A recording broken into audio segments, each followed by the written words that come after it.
Hello friends, welcome to online classes. देखिए, आज हम बात करने जा रहे हैं एक ऐसे टॉपिक के बारे में जो कि आपके आने वाले हर एग्जाम के लिए काफ़ी इंपॉर्टेंट है।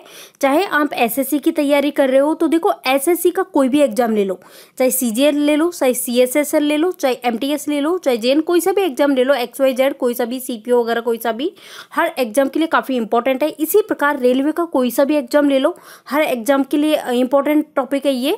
और पुलिस, पटवार, इन सभी एग्जाम्स के लिए काफ़ी इंपॉर्टेंट है। बस बैंकिंग सेक्टर की बात करें तो उसमें जनरल साइंस नहीं पूछी जाती, इसलिए उसके लिए इंपॉर्टेंट नहीं है। अदरवाइज जो भी एग्जाम्स जिनमें साइंस पूछी जाती है उन सभी एग्जाम्स के लिए काफ़ी इंपॉर्टेंट है। अगर आपने एक बार इस वीडियो को स्टार्टिंग से लेकर लास्ट तक देख लिया तो आपको खुद को पता चलेगा कि यहाँ पे जो ये टॉप 50 क्वेश्चंस रखे गए हैं इस टॉपिक के, ये कितनी बार रिपीट हो चुके हैं। तो चलो स्टार्ट करते हैं आज का टॉपिक और देखते हैं पहला क्वेश्चन। यहाँ देखिए, आपसे पूछा जा रहा है कि रेडियो सक्रियता जो है ये किसका गुण है। ऑप्शन है इलेक्ट्रॉन का, प्रोटॉन का, न्यूट्रॉन का या फिर नाभिक का। तो आंसर यहाँ पे होगा, हमारा आंसर होगा ऑप्शन डी। अगर आपने ऑप्शन डी चुना है तो आपका आंसर बिल्कुल सही है, ऑप्शन डी यहाँ पे करेक्ट आंसर है। नेक्स्ट देखिए, आपसे क्या पूछा है कि रेडियो धर्मिता की यूनिट बतानी है। इसके लिए ऑप्शन है एंगस्ट्रॉम, कैंडला, फर्मी या फिर क्यूरी। फ्रेंड्स, रेडियो धर्मिता की बात करें तो क्यूरी इसकी यूनिट होती है।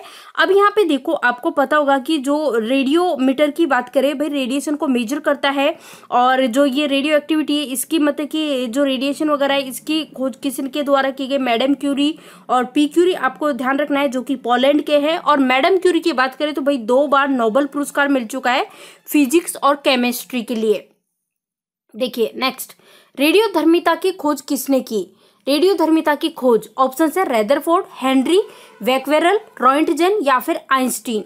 फ्रेंड्स, हेनरी ये बैक्वेरेल जो है इन्होंने खोज की थी किसकी, रेडियो धर्मिता की। अच्छा, यहाँ पे बात रेडियो धर्मिता की हो रही है तो एक चीज मुझे बताओ कि रेडियो एक्टिविटी से आप क्या समझते हो। देखो, रेडियो एक्टिविटी की बात करें तो कोई भी रेडियो एक्टिविटी तत्व जो होते हैं वो ऐसी किरण निकालते हैं जो कि ह्यूमन बींग्स के लिए हानिकारक होती है, ये भी आपको ध्यान होना चाहिए। और जो मतलब कि ये जो रेडियो एक्टिविटी जो है इसमें जो कुछ रेस होती है, अल्फा, बीटा, गामा, ये भी ध्यान रखना है। नेक्स्ट देखिए, रेडियो सक्रिय परिवर्तन में भाग लेता है कौन। ऑप्शन है, ऑप्शन ए परमाणु के संयोजी इलेक्ट्रॉन, परमाणु के कोर इलेक्ट्रॉन या फिर परमाणु के नाभिक या फिर इनमें से कोई नहीं। फ्रेंड्स, परमाणु के जो नाभिक होते हैं वो रेडियो सक्रिय परिवर्तन में भाग लेते हैं, तो राइट आंसर हो जाएगा ऑप्शन सी। नेक्स्ट देखिए, नेक्स्ट आपसे पूछा जा रहा है कि किसी परमाणु के स्थायी नाभिक में प्रोटॉन की जो संख्या होती है वो किसके बराबर होती है, मतलब किसी के बराबर होती है या फिर कम होती है या फिर ज्यादा होती है, इस तरह से करके आपको यहाँ पे आंसर बताना है। ऑप्शन है न्यूट्रॉन की संख्या के बराबर, न्यूट्रॉन की संख्या से अधिक, न्यूट्रॉन की संख्या से कम या फिर इनमें से कोई नहीं। फ्रेंड्स, किसी भी परमाणु के स्थायी नाभिक में प्रोटॉन की जो संख्या होती है वो हमेशा न्यूट्रॉन की संख्या से कम होती है। ऑप्शन सी करेक्ट आंसर है, न्यूट्रॉन की संख्या से कम होती है।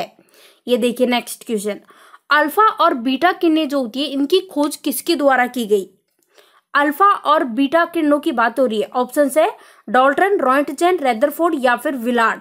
तो राइट आंसर हो जाएगा रेदरफोर्ड, यहाँ पे करेक्ट आंसर है। रेदरफोर्ड की बात करें तो इन्होंने, देखिए यहाँ पे देखिए मैं लिख देती हूँ, अल्फा, बीटा और गामा, इन तीनों रेस की खोज की थी किसने, रेदरफोर्ड ने। ये भी आपको ध्यान रखना है और इनमें कोई चेंज नहीं होता है, काफी इंपॉर्टेंट है, ध्यान दीजिए। नेक्स्ट देखिए, किस वैज्ञानिक ने गामा किरणों की खोज की। तो अभी मैंने आपको बताया था रेदरफोर्ड ने, क्योंकि रेदरफोर्ड जो है इन्होंने अल्फा, बीटा और गामा इन तीनों रेस की खोज की थी। नेक्स्ट देखिए, नाभिक से निकलने वाले विकिरण में किसकी वेगन क्षमता सर्वाधिक होती है। वेगन क्षमता की बात हो रही है, भेदन क्षमता की। इसके लिए ऑप्शंस है अल्फा किरण, बीटा किरण या फिर गामा किरण या फिर इनमें से कोई नहीं। फ्रेंड्स, ध्यान दीजिए, गामा किरण जो होती हैं, देखो यहाँ पे मैं लिख देती हूँ, वेगन क्षमता की बात हो रही है। जब भी वेदन क्षमता की बात हो तो गामा रेस जो है इसकी सबसे ज्यादा होती है, फिर इससे कम होती है बीटा की और सबसे कम होती है अल्फा की, ये चीज ध्यान रखना है। और अभी देखो यहाँ पे नेक्स्ट क्या बोला है कि जो अल्फा किरणें हैं ये क्या है। ऑप्शन है H+ आयन या फिर He++ आयन या फिर इलेक्ट्रॉन या फिर प्रोटॉन। अल्फा किरणों की बात हो रही है जो कि He++ आयन, तो राइट आंसर हो जाएगा ऑप्शन बी करेक्ट आंसर है। देखिए फ्रेंड्स, नेक्स्ट क्वेश्चन, बीटा किरणें बनी होती है, जो बीटा किरणें होती है वो किसकी बनी होती है? ऑप्शन है धन आवेशित कणों की, ऋण आवेशित कणों की, उदासीन कणों की, या फिर इनमें से कोई नहीं। देखिए बीटा किरणों की बात करें तो ऋण आवेशित कण जो होते हैं इनसे बनी होती है, तो हमारा आंसर हो जाएगा ऑप्शन बी। यहाँ देखिए नेक्स्ट क्वेश्चन, निम्न में से कौन सा मतलब किस में ऋणात्मक आवेश होता है? आपको बताना है कि इनमें से कौन सी ऐसी किरण है, कौन सी ऐसी रेस है जिसमें ऋणात्मक आवेश होता है। इसके लिए ऑप्शन है alpha rays, beta rays, gamma rays, या फिर एक्स रेस। तो फ्रेंड्स आंसर हो जाएगा ऑप्शन बी, करेक्ट आंसर है बीटा रेस। नेक्स्ट देखिए, यहाँ देखिए नेक्स्ट क्वेश्चन, इलेक्ट्रॉन का समरूप है। ऑप्शन है अल्फा कण, बीटा कण, गामा कण, या फिर एच परमाणु। किसकी बात हो रही? इलेक्ट्रॉन की। तो इलेक्ट्रॉन का समरूप बीटा कण है, तो राइट आंसर हो जाएगा ऑप्शन बी, बीटा कण। देखिए नेक्स्ट क्वेश्चन, बीटा किरणें जो होती हैं वो किस प्रकार का आवेश वहन करती हैं? यहाँ पे करेक्ट करना है, आपको लिखना है वहन। तो जो यहाँ पे बताना है बीटा किरणों की बात हो रही है कि किस प्रकार का आवेश वहन करती हैं। ऑप्शन है धनात्मक, ऋणात्मक, शून्य, या फिर इनमें से कोई नहीं। तो आंसर हो जाएगा ऋणात्मक, ऑप्शन बी ऋणात्मक। यहाँ देखिए नेक्स्ट क्वेश्चन, अब यहाँ पे गामा रेस की बात हो रही है कि जो गामा रेस होती है वो किससे बनी होती हैं। देखिए इसके लिए ऑप्शंस मेसोन कण, न्यूट्रिनो कण, या फिर हिग्स बोसॉन, या फिर विद्युत चुंबकीय तरंगे। गामा रेस की बात करें तो विद्युत चुंबकीय तरंगों से बनी होती है, तो आंसर हो जाएगा ऑप्शन डी। नेक्स्ट देखिए, निम्न में से किस किरण से वेगन मतलब हमें बताना है कौन सी ऐसी किरण है जिसकी वेगन क्षमता सबसे अधिक होती है। भाई वेगन क्षमता के बारे में तो मैंने बताया था, सबसे ज्यादा गामा की होती है, उससे थोड़ी कम होती है बीटा की, और सबसे कम होती है अल्फा की। ये याद रखना है ये सीक्वेंस। तो यहाँ पे हो जाएगा गामा की सबसे ज्यादा होती है और सबसे कम पूछे तो आपको अल्फा रखना है। यहाँ देखिए अब क्या क्वेश्चन पूछा है कि निम्न में से कौन सी किरण है जिसकी आयनन क्षमता, पिछले क्वेश्चन में था वेदन क्षमता और यहाँ पे पूछा आयनन क्षमता पूछी गई है।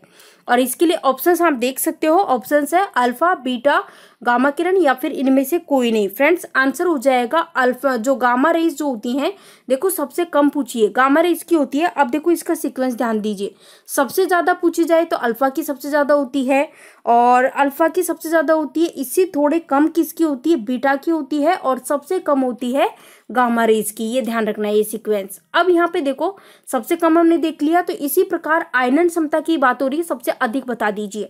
अभी मैंने बताया था अल्फा की सबसे ज्यादा होती है, फिर बीटा की इससे कम होती है, और सबसे कम होती है गामा की। तो सबसे ज्यादा पूछा है ना, तो आपका आंसर हो जाएगा अल्फा। अल्फा करेक्ट आंसर होगा।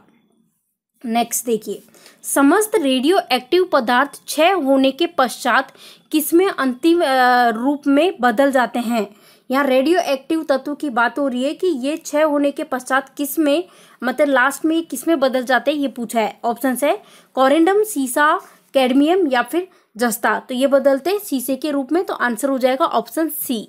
देखिए नेक्स्ट क्वेश्चन, न्यूनतम पारगम्य शक्ति जो होती है वो न्यूनतम पारगम्य किरण शक्ति की बात हो रही है कि किसमें होती है, कौन सी होती है।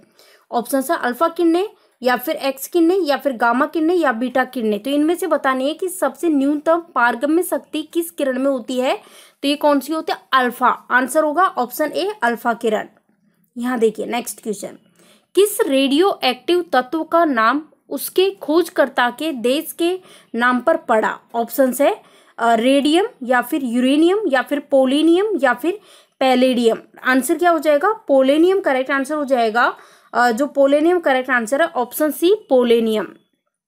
यहाँ देखिए ये क्वेश्चन बहुत बार रिपीट हुआ है। अगर आपने एसएससी, रेलवे, पुलिस, पटवार, आरएएस इनका पेपर फेस कर रखा होगा, इनका पेपर दे रखा होगा, तो आपको पता होगा कि क्वेश्चन कितनी बार पूछा जा चुका है। इसके देखो ऑप्शंस है, पहले क्वेश्चन देख लेते हैं। क्वेश्चन क्या पूछ रहा है कि पृथ्वी की आयु आकलन जो है वो किसके द्वारा किया जाता है, किससे किया जाता है। ऑप्शन है यूरेनियम डेटिंग से, कार्बन डेटिंग से, परमाणु डेटिंग से, या फिर जैविक घड़ी से। फ्रेंड्स पृथ्वी की आयु की बात हो रही है, तो पृथ्वी की आयु आकलन की बात करें तो यूरेनियम डेटिंग याद रखना है। ऑप्शन ए करेक्ट आंसर है, ऑप्शन ए यूरेनियम डेटिंग। यहाँ देखिए नेक्स्ट क्वेश्चन देखिए, रेडियो कार्बन डेटिंग जो है, रेडियो कार्बन डेटिंग से किसका निर्धारण होता है। रेडियो कार्बन डेटिंग की बात हो रही है, इससे किसका निर्धारण होता है। ऑप्शन है मृदा, स्मारक, जीवाश्म, या फिर चट्टाने। तो आंसर हो जाएगा ऑप्शन सी, जीवाश्म करेक्ट आंसर है, जीवाश्म। देखिए नेक्स्ट क्वेश्चन, सबसे पहले रेडियो सक्रियता शब्द का प्रयोग किसने किया था? सबसे पहले रेडियो सक्रियता शब्द जो है इसका प्रयोग किसने किया था? ऑप्शन है हेनरी बैक्वेरल, मैरी क्यूरी, रेदरफोर्ड या फिर डी ब्रोगली। तो आंसर हो जाएगा हेनरी बैक्वेरल। ऑप्शन ए जो है ये करेक्ट आंसर है। देखिए नेक्स्ट, देखिए यूरेनियम विखंडन की सतत प्रक्रिया को जारी रखने के लिए किस कण की जरूरत होती है? ऑप्शन है इलेक्ट्रॉन की, प्रोटॉन की, न्यूट्रॉन की या फिर पॉजिट्रॉन की। तो फ्रेंड्स, यूरेनियम विखंडन की जो सतत प्रक्रिया होती है इसको जारी रखने के लिए न्यूट्रॉन की जरूरत होती है। तो राइट आंसर हो जाएगा न्यूट्रॉन। अच्छा, एक चीज मेरे को बताओ, जो ये विखंडन है इससे क्या समझते हो आप? विखंडन, तो भाई विखंडन देखो, न्यूक्लियर रिएक्टर होता है उसमें विखंडन संलयन दो इसके पार्ट होते हैं। तो विखंडन का मतलब होता है जैसे जो बड़े बड़े पार्ट होते हैं, लाइक जैसे एटम बॉम्ब, न्यूक्लियर रिएक्टर, ऐसे जो बड़ी बड़ी चीजें होती है उसको छोटे छोटे टुकड़ों में तो टूट के फिर जाके एनर्जी प्रदान होती है, वो होता है। ठीक है, इस तरह से। चलो यहाँ देखिए परमाणु बम का, अब परमाणु बम जो है इसकी बात हो रही है, इसका आविष्कार किसने किया? ऑप्शन है madam Curie, Pierre Curie, Otto Hahn या फिर अल्बर्ट आइंस्टीन। तो जो ये ऑटो हॉर्न है इन्होंने आविष्कार किया था किसका? परमाणु बम का। देखिए नेक्स्ट क्वेश्चन, परमाणु शक्ति संयंत्र किस सिद्धांत पर काम करता है? ऑप्शन है विखंडन, संलयन, तापीय दहन या फिर उपरोक्त तीनों का प्रभाव। देखो, परमाणु शक्ति संयंत्र की बात हो रही है जो कि विखंडन के सिद्धांत पर काम करता है। और विखंडन के बारे में मैंने बताया, जैसे कि एटम बम, न्यूक्लियर रिएक्टर, मतलब जो बड़ी बड़ी चीजें होती है ना, जैसे मान लो ये बड़ी बड़ी चीजें है ना, और इसके जैसे मान लो कि ऐसे छोटे छोटे टुकड़े करके फिर जाके जो एनर्जी प्रदान होती है वो होता है ये विखंडन। और संलयन की बात करें तो भाई ये इसका थोड़ा सा मतलब उल्टा हो जाएगा, जैसे ये छोटे छोटे पार्ट हैं और फिर इससे मिलकर ऐसे बड़ा पार्ट बनता है और फिर जाके जो एनर्जी प्रदान होती है वो होता है। तो इस तरह से करके समझ गए होंगे आप। अब देखिए नेक्स्ट, किस प्रकार की अभिक्रिया से सबसे अधिक हानिकारक विकिरण पैदा होती है? सबसे हानिकारक विकिरण की बात हो रही है। ऑप्शन है संलयन, विखंडन, रासायनिक अभिक्रिया से या फिर प्रकाश रासायनिक अभिक्रिया से। तो हमारा आंसर हो जाएगा विखंडन। विखंडन से सबसे अधिक क्या होती है? हानिकारक विकिरण जो होती है ये पैदा होती है। यहाँ देखिए नेक्स्ट क्वेश्चन, निम्न में से कौन सा सौर ऊर्जा का स्रोत है? इनमें से आपको बताना है सौर ऊर्जा का स्रोत कौन सा है। ऑप्शन है नाभिकीय विखंडन, नाभिकीय संलयन, कृत्रिम रेडियोधर्मिता या फिर एक्स किरण उत्सर्जन। तो राइट आंसर हो जाएगा नाभिकीय संलयन। नाभिकीय संलयन आंसर हो जाएगा ऑप्शन बी। यहाँ देखिए नेक्स्ट, देखिए नाभिकीय संयंत्रों में से जो ग्रेफाइट है, ग्रेफाइट इसका जो यूज किया जाता है, उपयोग किया जाता है, किस तरह किया जाता है? ऑप्शन है ईंधन के रूप में, मतलब ईंधन की तरह, या फिर स्नेह की तरह, या फिर विमर्दक की तरह, या फिर उपरोक्त में से कोई नहीं। फ्रेंड्स, ग्रेफाइट की बात हो रही है जिसका उपयोग किया जाता है विमर्दक की तरह। तो आंसर हो जाएगा ऑप्शन सी। देखिए नेक्स्ट क्वेश्चन, रेडियोधर्मिता इसको मेजर किसके द्वारा किया जाता है? ऑप्शन है Geiger Muller counter, polarimeter, calorimeter या फिर बैरोमीटर। आंसर हो जाएगा option A, Geiger Muller counter के द्वारा। देखिए हाइड्रोजन बम जो होता है ये किस सिद्धांत पर काम करता है? ऑप्शन है नियंत्रित विखंडन अभिक्रिया के आधार पर, या फिर अनियंत्रित विखंडन अभिक्रिया, या फिर नियंत्रित संलयन अभिक्रिया, या फिर अनियंत्रित संलयन अभिक्रिया। हाइड्रोजन बम की बात हो रही है जो कि अनियंत्रित संलयन अभिक्रिया के आधार पे काम करता है। नेक्स्ट, हाइड्रोजन बम विकसित किया था, हाइड्रोजन बम को किसने विकसित किया था ये बताना है। बात हो रही है, देखिए फ्रेंड्स ये रहा क्वेश्चन, हाइड्रोजन बम की बात हो रही है, इसको विकसित किसने किया था? ऑप्शन है एडवर्ड टेलर, या फिर बर्नर ब्राउन द्वारा, या फिर जे रॉबर्ट ओपनहीमर, या फिर सैमुअल कोहेन के द्वारा। हाइड्रोजन बम तो इसको विकसित किया था एडवर्ड टेलर ने। तो आंसर हो जाएगा ऑप्शन ए। देखिए नेक्स्ट क्वेश्चन, रेडियोधर्मी पदार्थ में किस दौरान कोई परिवर्तन नहीं होता? जो रेडियोधर्मी पदार्थ होते हैं इसमें किस दौरान कोई परिवर्तन नहीं होता है? ऑप्शन है बीटा उत्सर्जन के दौरान, या फिर गामा उत्सर्जन के दौरान, या फिर ऑक्सीकरण के दौरान, या फिर अल्फा उत्सर्जन के दौरान। तो आंसर हो जाएगा गामा उत्सर्जन के दौरान, ऑप्शन बी। यहाँ देखिए नेक्स्ट, देखिए निम्न रेडियो तत्वों में किसका उपयोग मनुष्य के शरीर में रक्त प्रवाह की गति के मापन में किया जाता है? ये किसका यूज किया जाता है ये बताना है। ऑप्शन है radio phosphorus, radio iodine, radio iron या फिर रेडियो सोडियम। फ्रेंड्स वीडियो पसंद आ रहा है तो वीडियो को लाइक कीजिए, ज़्यादा से ज़्यादा वीडियो को शेयर जरूर कर दीजिएगा। चलो आपको बताना है, आंसर बताना है, तो हमारा आंसर हो जाएगा रेडियो सोडियम। रेडियो सोडियम जो है इसका उपयोग किया जाता है मनुष्य के शरीर में रक्त प्रवाह की गति को मेजर करने के लिए, रेडियो सोडियम। यहाँ देखिए नेक्स्ट क्वेश्चन, रेडियोधर्मिता की खोज किसने की? रेडियोधर्मिता, तो रेडियोधर्मिता जो है हेनरी बैक्वेरेल ने खोज की थी। आंसर हो जाएगा ऑप्शन बी। नेक्स्ट देखिए, रेडियो सक्रियता का जो है, रेडियो सक्रियता, रेडियो एक्टिविटी जो है किसका गुण है? ऑप्शन से इलेक्ट्रॉन, प्रोटॉन, न्यूट्रॉन या फिर नाभिक का। तो नाभिक का गुण है, तो हमारा आंसर हो जाएगा ऑप्शन डी। ऑप्शन डी जो है ये इस क्वेश्चन का राइट आंसर है। देखिए friends next question, radio active जो होता है, रेडियो सक्रियता, ये इसके परिवर्तन में कौन भाग ले सकता है? तो इसके परिवर्तन में कौन भाग लेता है? तो ये लेता है परमाणु की जो नाभिक होते हैं वो भाग लेते हैं। यहाँ देखिए, न्यूक्लियर रिएक्टरों में विमंदक और प्रशीतक दोनों की तरह प्रयुक्त होने वाला जो पदार्थ है उस पदार्थ का नाम बताना है। ऑप्शन है साधारण पानी, मतलब देखो कितना वो लिखा हुआ, साधारण होगा, साधारण पानी, भारी पानी, द्रव अमोनियम या फिर द्रव हाइड्रोजन। तो राइट आंसर हो जाएगा भारी पानी, जिसे हम बोलते हैं D2O के नाम से जानते हैं। नेक्स्ट देखिए, आपसे पूछा जा रहा है एक रेडियोधर्मी पदार्थ की अर्ध आयु 4 महीने। क्या बोला है कि एक रेडियो धर्मी पदार्थ है जिसकी अर्ध आयु है कितनी? 4 महीने। अब ऐसा जो पदार्थ है इसकी 3/4 भाग को क्षय होने में समय कितने लगेगा? इसके अर्ध आयु तो 4 है और 3/4 की बात हो रही है, तो इजी सा है, कितने लग जाएंगे? 8 महीने। नेक्स्ट देखिए, यदि किसी रेडियोधर्मी पदार्थ की मात्रा, कोई भी रेडियोधर्मी पदार्थ है जिसकी मात्रा को अगर दुगुना कर दिया जाए तो रेडियोधर्मी क्षरण जो है उसकी दर कितनी रहती है?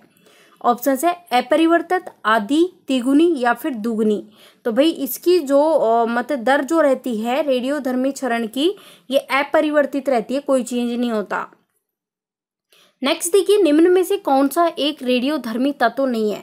इनमें से कौन सा एक रेडियोधर्मी तत्व नहीं है? ऑप्शन है इंस्टेन, फ्रांसियम या फिर ट्राइटियम या फिर जर्कोनियम। तो राइट आंसर हो जाएगा जर्कोनियम, ऑप्शन डी। नेक्स्ट देखिए, निम्न में से कौन सा एक रेडियोधर्मी पदार्थ नहीं है? इनमें से आपको बताना है कौन सा एक रेडियोधर्मी पदार्थ नहीं है।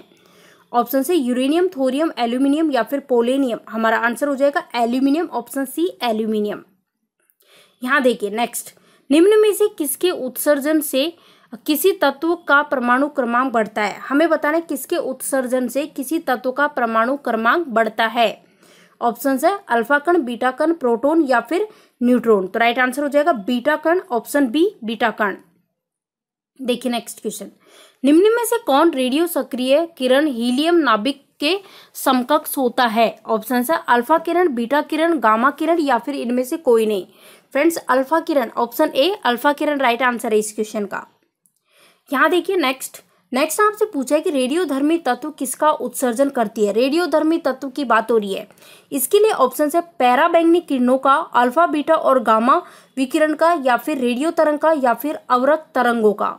तो अल्फा, बीटा और गामा विकिरण है, इसका उत्सर्जन करती है कौन? रेडियोधर्मी तत्व है। तो देखिए इस तरह से करके इस टॉपिक से जो इम्पोर्टेंट क्वेश्चंस थे जो बार बार रिपीट हुए थे उनको कंप्लीट हमने कर लिया है।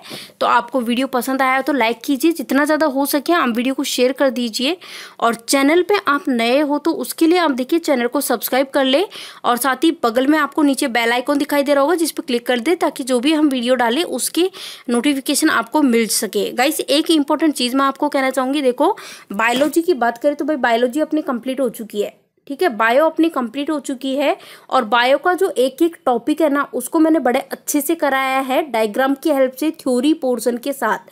और अगर फिजिक्स और केमिस्ट्री में भी आप ऐसा ही चाहते हो कि थ्योरी पोर्शन भी साथ रखा जाए तो उसके लिए कमेंट करके बता सकते हो, ताकि हर टॉपिक का थ्योरी सेक्शन भी करा दिया जाएगा और एमसीक्यू भी करा दिए जाएंगे। तो वो आपकी डिमांड के अकॉर्डिंग रहेगा। और देखो बायोलॉजी के सारे वीडियोस जो है ना वो उसके लिए आपको करना क्या है, चैनल पे विजिट कीजिए, चैनल पे आप देखो प्लेलिस्ट में जाइएगा, क्योंकि हर सब्जेक्ट की अलग अलग प्लेलिस्ट बनाई हुई है।